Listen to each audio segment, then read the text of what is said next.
अदरक वाली चाय पीने वाला ससुराल।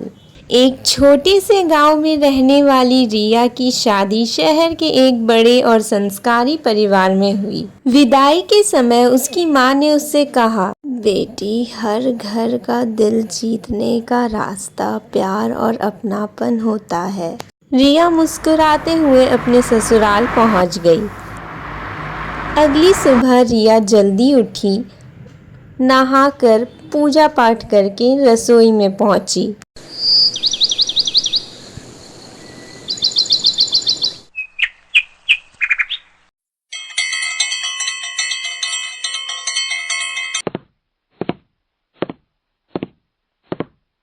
अरे बहू, तू उठ गई? हाँ माँ जी, मैं उठ गई। अरे बहू, आज तेरी पहली रसोई है, मैं तुझे सब बता देती हूँ। क्या माँ जी? बहू, हमारे यहाँ दिन की शुरुआत अदरक वाली चाय से होती है। बिना अदरक वाली चाय के तो यहाँ दिन की शुरुआत ही नहीं होती। माँ जी, आज से आपकी पसंद मेरी पसंद है। बहू, ऐसा कर कि पहले सबके लिए अदरक वाली चाय बनाकर सबको दे दे और फिर तुझे जो अच्छा लगे वो तू बना ले। ठीक है माँ जी, मैं अभी बनाती हूँ। रिया ने ताज़ी अदरक कूटी, इलायची डाली और खुशबूदार चाय बनाई और सबको चाय पिलाई। चाय पीते ही रिया के ससुर ने कहा, वाह बहू, बिल्कुल वैसी ही चाय है जैसी तुम्हारी सास शादी के बाद बनाया करती थी। एकदम मस्त चाय है। हाँ भाभी, आपके हाथों की चाय पीकर तो मज़ा ही आ गया। हाँ बहू, ऐसी ही चाय पिलाती रहना। रिया ने सबके लिए नाश्ता बनाया, सबको खिलाया।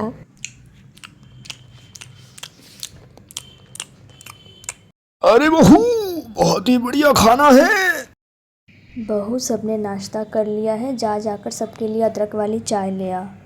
पर माँ जी, अभी तो सबने चाय पी है। क्यों बहू, खाने के बाद चाय नहीं पी सकते? तू जा और सबके लिए बनाकर लेकर आ। रिया फिर से सबके लिए अदरक वाली चाय बनाती है। उसके बाद रिया घर का सारा काम करती है और रसोई में जाकर दिन का खाना बनाती है। सारे घर वाले हॉल रूम में बैठे हैं। आप सब चलकर खाना खा लीजिए। खाने से पहले बहू, तू जा और सबके लिए चाय बना ला। पर माँ जी, अभी तो सबके खाने का समय है। अरे बहू, हम चाय पीने के बाद खाना खाएंगे। और हाँ, चाय में अदरक डालना मत भूलना। जी ठीक है माँ जी। ये क्या बात हुई, खाने से पहले चाय, खाने के बाद भी चाय? रिया को थोड़ा अजीब लगता है, लेकिन वो सबके लिए चाय बनाकर लाती है और सबको चाय पिलाती है। चलो, सारा काम हो गया, किचन की सफाई भी हो गई, अब मैं जाकर सोऊंगी। भाभी, अच्छा हुआ आप मुझे यही मिल गई। माँ ने आपको बोला है अदरक वाली चाय बनाने को। क्यों, अभी तो रात के 12 बज गए हैं और अब भी चाय? प्रिया, क्या तुम अभी चाय बना लोगी? नहीं नहीं भाभी, मुझे तो चाय बनानी नहीं आती, आप ही बनाओ, मैं चली सोने। ऐसा कहकर प्रिया वहाँ से चली जाती है। अभी अभी तो सारा काम ख़त्म हुआ था, अब फिर मुझे चाय बनानी पड़ेगी। आधी रात को फिर से रिया चाय बनाकर अपने सास ससुर को देती है। माँ जी, पिताजी, आप लोग इतना चाय क्यों पीते हैं? इतना चाय पीना अच्छी बात थोड़ी है। देख रिया, मैं अपना एक टाइम का खाना छोड़ दूंगी, लेकिन अदरक वाली चाय नहीं। आज तूने बोल दिया, लेकिन अगली बार से मत बोलना। कुछ दिनों बाद, आज सुबह से बहुत तेज़ आंधी तूफान बारिश हो रही थी। रिया ने सबके लिए चाय बनाई और सबको दी। सास ने चाय पीते ही कप नीचे फेंक दिया। इसमें अदरक कहाँ है बहू? माँ जी, अदरक तो ख़त्म हो गई थी, इसलिए मैंने बिना अदरक की चाय बना दी। तो जा बहू, बाज़ार जा और अदरक लेकर आ। लेकिन माँ जी, बाहर तो इतनी तेज़ आंधी और बारिश हो रही है, मैं कैसे जाऊँ? हाँ माँ, मैं ले आता हूँ। वही बहू जाएगी बाज़ार, उसकी गलती है ना, वही जाएगी।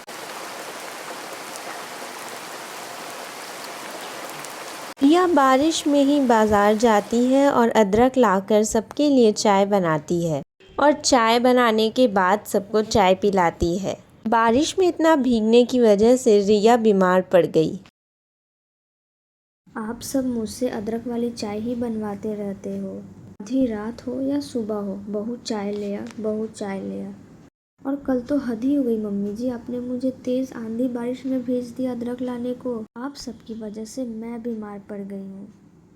मुझे माफ़ कर दे बहू, अब हम तुझसे अदरक वाली चाय नहीं बनवाएंगे। हाँ बहू, हमें माफ कर दे।